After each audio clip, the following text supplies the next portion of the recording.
Olá, torcedor! Voltamos para trazer mais notícias do nosso querido Verdão, mas antes não se esqueça de deixar aquele like e de se inscrever nesse canal. Bora para as notícias.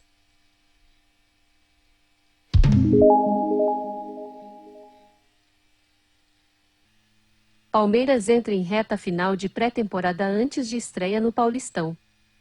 A estreia do Palmeiras no Campeonato Paulista se aproxima.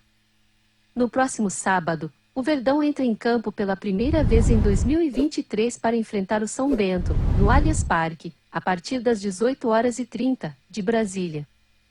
Com isso, nesta semana, a equipe de Abel Ferreira inicia a reta final da pré-temporada.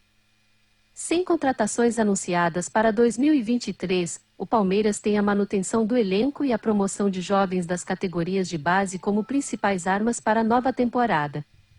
Além disso, o técnico Abel Ferreira aposta na consolidação dos atletas que chegaram durante o último ano.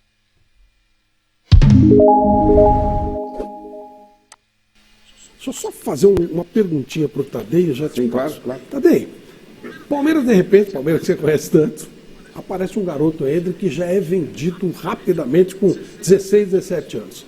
Tá certo isso? Você concorda com esse tipo de coisa? Voltando atrás, o Chico falou que a torcida do Palmeiras não está crescendo, eu acho que está crescendo sim, viu? Porque na minha época era o Parque Antártica, ali atrás ficava a turma do amendoim, agora a torcida do Palmeiras está bem cheia, está bem completa, está bem firme. Eu falei numa entrevista antes do final do ano, eu não sou de acordo da venda do Endrick. Foi muito precoce a venda dele, segundo o meu ponto de vista. Vendo o jogador que o Palmeiras tem na mão, eu acho que quando ele tiver que ir embora, o Palmeiras vai chorar muito. Porque esse garoto vai valer muito mais do que ele foi vendido, no meu ponto de vista. Acho que vai valer mais. Eu acho que sim. Porque centroavante, goleador, a idade pouca, eu acho que vendeu bem, mas eu acho que lá na frente vai se arrepender. Meu E ponto o de São vista. Paulo teve esse jogador. Desculpa, Flávio, Isso. era essa a minha São Paulo pergunta. teve esse jogador. E aí? Estourou um vídeo no final do ano, né?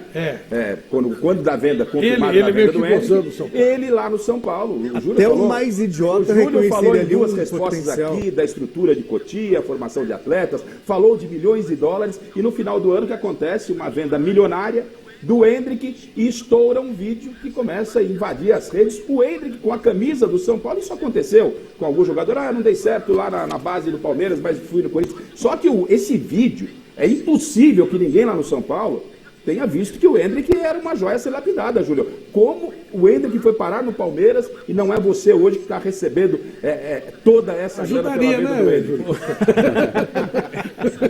Esse dinheiro aí que foi anunciado, pagaria quase toda a dívida. É verdade. Quase toda a dívida. Já pensou? Eu coloco, Garrafa, esse tema, eu até coloquei isso no conselho, na tribuna do conselho, lamentando muito, né? Claro que eu também ninguém precisa culpar ninguém, porque às vezes acontece, acho que ele tinha 9, 10 anos quando foi, aí tem aquela coisa de jogador que passa, estoura lá, brilha lá.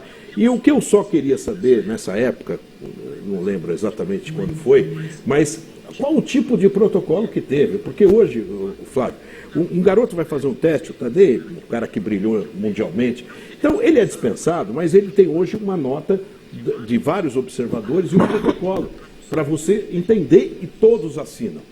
Se é goleiro, o Zete assina, o diretor assina, porque amanhã, mas não é que culpar, mas dizer, teve um processo. Nesse caso do Endrick, eu não descobri esse processo aí.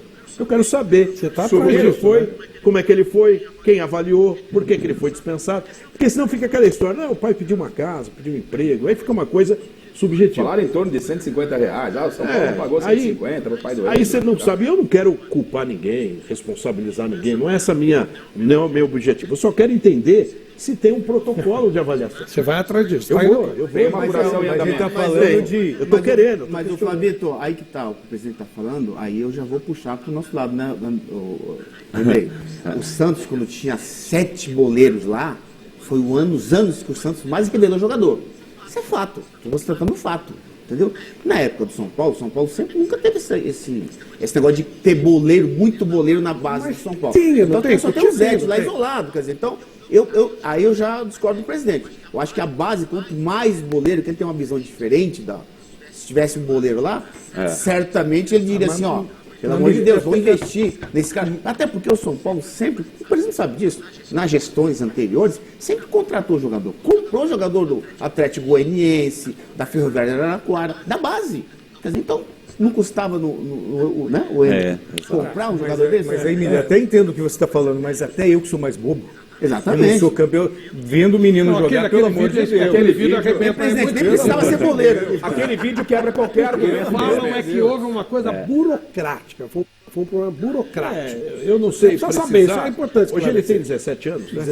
16. Ele tinha acho que 9 quando passou no São Paulo. A gente só tem que olhar para trás. E eu não quero culpar, mas o que o Miller falou é verdade. Às vezes falta uma visão. Precisa saber, isso é importante Hoje ele esclarecer. tem 17 anos? Né? 16. Ele tinha acho que 9 quando passou no São Paulo. A gente só tem que olhar para trás. E eu não quero culpar, mas o que o Miller falou é verdade. Às vezes falta uma visão. Você olha, você fala, pô, isso aqui é diferente. Né? O diferente é diferente, você tem que olhar. Eu acho que faltou, e eu só estou querendo saber o que tipo de avaliação foi. Que às vezes pode ser que na época... Por exemplo, o Miller falou uma coisa, que esse futuro fundo vai nos ajudar. Hoje tem grandes clubes que não formam jogador. Ele compra o jogador quase pronto. Ele vai no Londrina, ele vai não sei aonde, vai trazendo. O São Paulo não tem feito isso, porque a prioridade do dinheiro ou é pagar a conta ou reforçar o time profissional. Com esse fundo, eu posso montar um sub-20, um sub-17, com alguns destaques que estão pelo Brasil. Não é roubar de outro clube, não. É uma questão de mercado. Você vai lá e é negócio. Né? Hoje fazem isso. Então São Paulo parou de fazer isso também.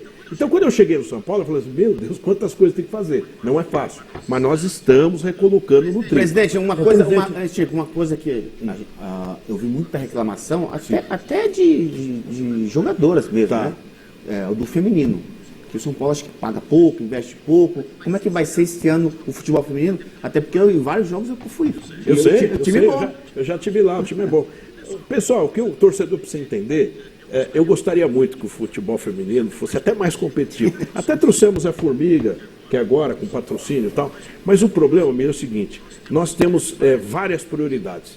E nós temos que trabalhar a prioridade. Qual a prioridade maior do São Paulo nesse momento? É o futebol principal. E o futebol feminino é competitivo, é um time bom. Não chegou, não conquistou. Nós temos um basquete que vai disputar um título mundial na Espanha. São situações. Agora, todo o esforço, acreditem, todo o esforço de cada centavo que entra é para pagar a dívida do passado, alongar acordos e tentar manter o time. Como é que era no começo da gestão? Meu Deus. O financeiro chegava para você, presidente? Não dá, ele batia na porta, eu falei, morri. Porque ele entrava e dizia, ó, tem uma opção de justiça. Vai penhorar, vai bloquear 5 processos na FIFA. Nós tínhamos o Cueva, o Kaká, quando voltou de Orlando, nós tínhamos o Thiago Volpe, um processo do que não pagaram lá, o Tietê do Dinamo de Kiev. Eu não estou, juro, não quero culpar, responsabilizar. Eu quero olhar, são fatos. Tietê era 20 milhões? O Tietê era 25 milhões e não foi pago. Então Você falou 4, qual é o outro? Tinha um outro que eu estou tentando. Não, o outro era nacional, era o Pablo, centroavante, que o Atlético Paranaense nós devíamos também. Então eram 4 FIFA e um nacional, que era o Pablo. O Pablo também é um jogador que foi comprado, e o São Paulo na época acho que pagou 40% do valor e ficou essa pendência. Eu lembro que o presidente do Atlético Paranaense, eu ganhei a eleição, o Miller estava lá, tomei posse, chegou uma mensagem dele bacana, parabéns, presidente. No dia seguinte veio o oficial de justiça, eu quero o meu do Pablo. Porra, tão rapidamente, mas faz parte da vida. Presidente, antes do programa, eu estava conversando com o Tadei, e nós estávamos falando da Copa São Paulo. E nós chegamos, curiosamente, foi uma coincidência. Eu virei para o Tadei e falei assim, pô, Tadei, tem um garoto no Atlético Paranaense, camisa 10, tal de Tiquete, né, que está jogando um bolão. O que você falou para mim? Eu ia falar a mesma coisa que a gente comentou na Copa São Paulo, né? E eu, curiosamente, eu vi esse jogador. Camisa 10? No camisa 10, o que falta hoje, né, no futebol brasileiro, né? De muita qualidade, mas que no meu ponto de vista, como eu falei para o Chico, vai sofrer um pouco, porque ele é muito franzino. Muito franzino. E mas vai ter que atravessar um processo Isso. Aí eu fui atrás. E o Atlético Paranaense agarrou o moleque. Já está preparando o moleque, está metendo vitamina nele, está dando... mas é verdade, está fazendo um trabalho Porque esse jogador fortalecer é mais a barato, né, musculatura. Júlio? O jogador mais barato é o jogador da base. E é 100% do Atlético. Por que o Luizão... Obrigado por ter ficado até o final do vídeo. Espero que tenha gostado. Deixe seu comentário e se inscreva nesse canal, ativando o sininho para ficar por dentro das novidades.